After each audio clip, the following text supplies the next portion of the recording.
গত 15 বছর যে ভারতীয় সরকার আমাদেরকে শোষণ করেছে, ওই টাইপের আরেকটা সরকার বানাবার ষড়যন্ত্র চলছে। রুখে দেওয়া হবে, আল্লাহর কসম করে বলছি, রুখে দেব ইনশাআল্লাহ। পরম বন্ধু আল্লাহকে বন্ধু বানিয়েছি, ওই বন্ধুকে দিয়ে তোদেরকে রুখে দেব ইনশাআল্লাহ।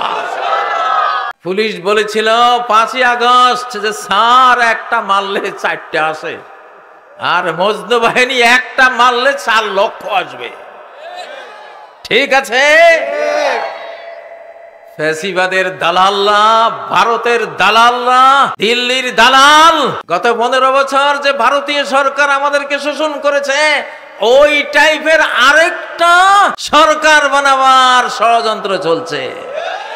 আমি বাংলাদেশে একটা বাহিনী তৈরি করব, বাহিনীর নাম হবে মজনু বাহিনী।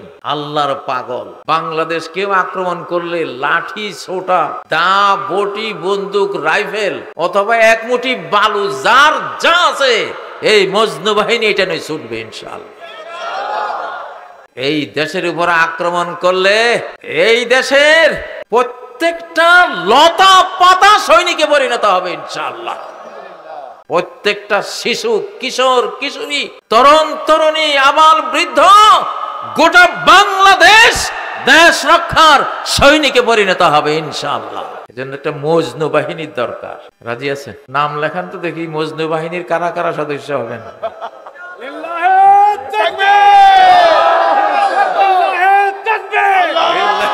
তাকবীর।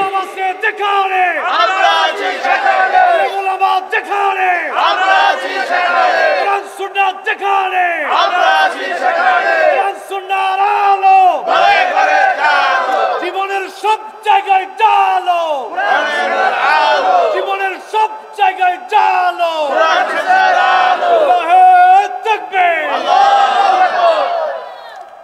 পুলিশ বলেছিল 5ই আগস্ট যে স্যার একটা মারলে 4টে আসে, আর মজনু বাহিনী একটা মারলে 4 লক্ষ আসবে। ঠিক আছে? ফ্যাসিবাদের দালালরা, ভারতের দালালরা, দিল্লির দালাল, গত 15 বছর যে ভারতীয় সরকার আমাদেরকে শোষণ করেছে, ওই টাইপের আরেকটা সরকার বানাবার ষড়যন্ত্র চলছে। রুখে দেওয়া হবে, আল্লাহর কসম করে বলছি, রুখে দেব ইনশাআল্লাহ। পরম বন্ধু আল্লাহকে বন্ধু বানিয়েছি, ওই বন্ধুকে দিয়ে তোদেরকে রুখে দেব ইনশাআল্লাহ। বন্ধু যেদিকে যাবে, যেই কথা বলবে, যেই কমান্ড করবে, আমরা গোলামরা মজনু হয়ে পাখির মতো উড়ে যাব সেই দিকে ইনশাআল্লাহ। টাইগারের মতো ঝাঁপ দেব সেই দিকে ইনশাআল্লাহ। সিংহের মতো গর্জন করে এগিয়ে যাব ইনশাআল্লাহ। বাংলাদেশ কি জিনিস সারা পৃথিবী আরেকবার চিনুক, আরেকবার জানুক এই বাংলাদেশের মানুষের সাহস কতটুকু, বুদ্ধি কতটুকু, ঈমানের বল কতটুকু।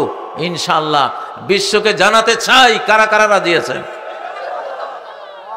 আমার মজনু বাহিনীর রেডি ইনশাআল্লাহ। দেখ তোরা ঘাতক দালালরা, আমার মিডিয়া যারা দেখতেছিস, ওরা দেখে কিন্তু কাজী কোথাও গেলে ওরা কান লাগিয়ে শুনে এই লোকটা কি বলে। আমি আমার কথা কই না, আমি শিশুকালে সবখানে বলি, শিশুকালে আমার রব্বুল আলমিনকে বন্ধু বানিয়েছি। আমি যেদিকে ঝাঁপ দেব, উনি ওনার রহমতের হাত দিয়ে আমাকে উদ্ধার করবেন ইনশাআল্লাহ। আমি জানি আমার এই বুকে পাক কোরআন আমি প্রতি 7 দিনে একবার খতম করি। সারাদিনই তো ওনার সাথে কথা বলি, কোরআন পড়ে মানে ওনার সাথে কথা বলি, ঠিক নয় কি? ওই যে ডিবি হারুন, হারুন তোমার মনে আছে? তোমার চেম্বারে যেদিন আমি গিয়েছিলাম বেয়াদবের মতো, তুমি চেয়ারে বসেছিলা, তোমার পুচকা কতগুলি অফিসার বসেছিল আর আমি দাঁড়িয়েছিলাম। হারুন, বুকে কোরআন নিয়ে, তোমার থেকে তো বয়স আমার বেশি ছিল, এতটুকু আদব লেহাজ ছিল না। বেয়াদব হারুন। আমি বেয়াদব হারুনের সামনে বলেছিলাম আমার একজন বন্ধু আছে, তার সাথে কিন্তু আমি কথা বলি। হারুন আমাকে মারতে চেয়েছিল ওই কথা শুনি, তখনই মনে হয়েছে বন্ধু তোমার একটা মার এই লোকটা খাবে, আমি জানি। আমি তখনই আমার অন্তরে এই ডাক এসেছিল, এই হারুন তুই আমার বন্ধুর একটা মায়ের খাবি। আলহামদুলিল্লাহ, মার খেয়েছে কিনা? খেয়েছে কিনা? দেশ ছেড়ে পালিয়েছে কিনা? এখনো হারুনের যেগুলি ফলোয়ার আছিস, ষড়যন্ত্র করেছিস, আমরা টের পাই। তুই যদি পাতালের নিচে আরো যদি 50 কিলোমিটার মাটির নিচে বসেও কোনো ষড়যন্ত্র করিস, এই দেশের শাহজালাল গ্রুপ টের পেয়ে যাবে।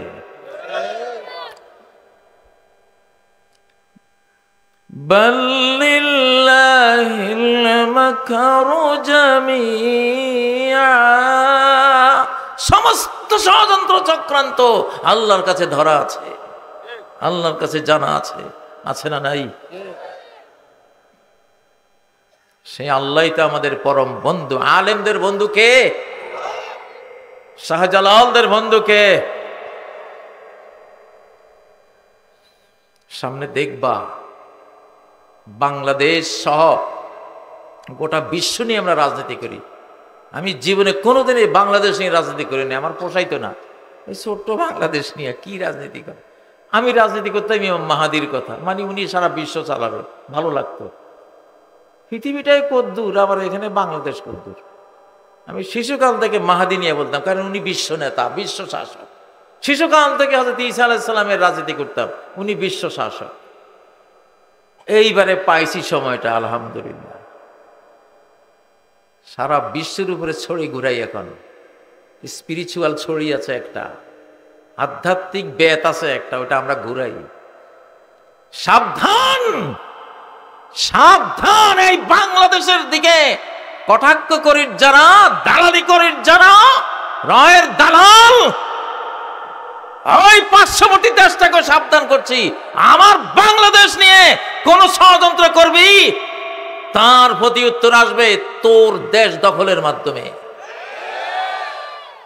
কুলিল্লাহুম্মা মালিকাল মুলক তুতিল মুলকা মান তাশা, সাম্রাজ্যের মালিকানা কার? কার? আল্লাহর। যাকে চান তাকে দিয়ে দেবেন। তুই বলার কে? তুই ভাবার কে? তুই দুঃখ করার কে? তোর কিছু নাই। তিনি চেয়েছেন, আমরা জানি এখন মুসলিমদের উত্থান কাল। মুসলিম দুর্বল হীনবল করে রাখা মুসলিমরা এখন জেগে উঠেছে, আলহামদুলিল্লাহ। বলতেছিলাম মজনু বাহিনীর কথা। কি বাহিনী? আমাদের যারা সেনাবাহিনীর সদস্য আছে তারাও মজনু বাহিনীর সদস্য হয়ে যাবে। এমন স্পিরিচুয়াল টান আসবে, আধ্যাত্মিক টান আসবে, এক টানে আমার বাংলার সেনাবাহিনীর এক একটা সদস্য মজনুর মতো বন্দুক অস্ত্র কাঁধে দেশ রক্ষার যুদ্ধে ঝাঁপিয়ে পড়বে ইনশাআল্লাহ। এই দেশ নিয়ে কেউ চক্রান্ত করো না। আমি কথাগুলি আপনাদেরকে বলছি না, যারা আমি জানি কারা কারা ষড়যন্ত্র করে, আমি তাদেরকে বলছি। তারা বুঝতেছে, তারা বুঝতেছে কাজে কাদেরকে বলতেছে, ওরা তো শুনতেছে, ওরা বুঝতেছে। ও ভাইয়েরা, এখন হলো বাংলাদেশকে গরম রাখার সময়, ঠান্ডা করা যাবে না, ঠান্ডা করা যাবে না। তাহলে আল্লাহর পাওনা প্রথমত কয়টা? আমার কাছে কয়টা? 5টা। সংক্ষেপে বলে দিই, সবটুকু ভালোবাসা তিনি পাওনা, তারপর তিনি আমার জীবনের লক্ষ্য হবেন, এটা আমার থেকে তিনি পাওনা। 3 নম্বর, তার কথায় আমি উঠব বসবো, তার কথায় আমি উঠব বসবো। কারণ যার খাই তার গুণ গায়, নাকি? কার খান? কার অক্সিজেন? কার সূর্যের আলো? কার জমিন? কার আসমান? কার তৈরি মা বাবা? কার তৈরি এই হাত পা দেহের এত শত শত শত কোটি সেল, এই পার্টস গুলি কার দেওয়া, কার তৈরি করা? বাস যার খায় তার গুণ গায়। তাহলে 1 নম্বর হলো সবটুকু ভালোবাসা আল্লাহর। 2 নম্বর আমার জীবনের লক্ষ্য আল্লাহ। 3 নম্বর তার কথায় উঠবস করি। 4 নাম্বার, কাউকে ভালোবাসলে তার জন্য ভালোবাসি। 5 নাম্বার, কাউকে ঘৃণা করলে তার জন্য ঘৃণা করি। তুই আমার আল্লাহকে দেখতে পারিস নি, আমি তোরে দেখতে পারি না। আর তুমি আমার আল্লাহরে ভালোবাসো, আমিও তোমারে ভালোবাসি। ঠিক নয় কি? ঠিক আছে। 5 দফা। কয় দফা? কয় দফা? ইনশাআল্লাহ মজনু হইতে হলে 5 দফা লাগবে। 1 নম্বর কি? সবটুকু ভালোবাসা কার? 2 নম্বর কি? জীবনের লক্ষ্য কে? আল্লাহ। 3 নম্বর কি? উঠবস করব কার কথায়?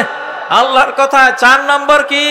কাউকে ভালোবাসলে আল্লাহর জন্য বাসবো। 5 নম্বর কি? কাউকে ঘৃণা করলে, ফ্যাসিবাদকে ঘৃণা করলে কার জন্য করব? ভারতীয় দালালগুলির ঘৃণা করব কার জন্য? আল্লাহর জন্য। আর দেশপ্রেমিক ধর্মপ্রাণ বাংলার মুসলমানদের ভালোবাসবো কার জন্য? আল্লাহর জন্য। কোরআন ভালোবাসবো কার জন্য? আল্লাহর জন্য। মনে থাকবে তো? মিডিয়ায় আছে, দরকার হলে আরো কয়েকবার শুনে নেবেন। আপনাদের কিছু প্রশ্ন আছে ভাই, আমি প্রশ্নগুলো, আপনারা যেহেতু আমার ছাত্র, এই যে সুন্দর মাদ্রাসা হয়েছে, সিফাত আমাদের ছাত্র, ওদেরকে পড়িয়েছি, বলে দিয়েছি দুনিয়া এখন তোমাদের। আমরা 60 পার হয়ে গেছি, এখন দুনিয়া আমাদের না। আমরা আরো বড় জগৎ নিয়ে এখন ভাববো, অনন্ত লোকের জগৎ নিয়ে ভাববো। তোমরা দুনিয়া চালাও, তবে আমরা আছি তোমাদের সাথে ইনশাআল্লাহ। ঠিক নয় কি? জোয়ান বাঘের খাপ লাভ শিখাইতে হলে বুড়া বাঘ লাগে, লাগে না? নো লাগে? এই বুড়া বাঘেরা আমরা আছি তোদের সাথে, দুনিয়া এখন তোমাদের। ঠিক না?